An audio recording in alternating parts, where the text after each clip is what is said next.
There comes a time in every generation when a staple piece of technology becomes obsolete, and the only logical thing to do is for a company to just finally get rid of it. For Gen Z and some millennials, that day may be today. Bloomberg is reporting that Apple plans to announce the end of iTunes during the keynote address at its annual Worldwide Developers Conference later today. Apple launched iTunes nearly 2 decades ago, effectively killing the retail model for selling CDs. It has since expanded into Apple's catch-all entertainment hub for movies, TV, podcasts, and more.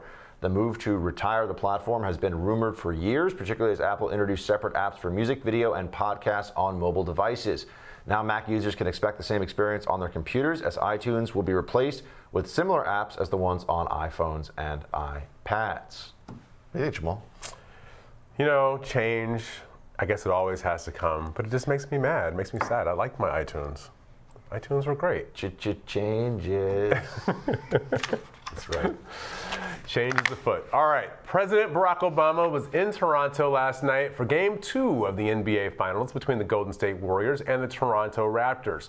Though the Warriors made a second-half comeback to get the win and even the series at one game apiece, for a second, it looked like the 44th president of the United States stole the show. Obama brought his post-presidential swag to the North and got a hero's welcome from the Canadian crowd. When Obama was announced and shown on the Jumbotron during the game's second quarter, the crowd gave him a standing O and broke into chants of MVP, MVP, MVP. And of course, no celebrity's visit to a Raptors game is complete without a meeting with the team's resident superfan, the Spike Lee impersonator, Drake. I mean, can't we just agree, despite all the politics, that Barack Obama is having the most fun post-presidency of anybody in recent history? I don't know. Is he? You have to ask him. It seems like he's having a great time. He's going to games. He's like going windsurfing with Richard Branson in the Caribbean and private islands, and you know, it's like he's having a great time. Yeah, some people like to read a book and stay home.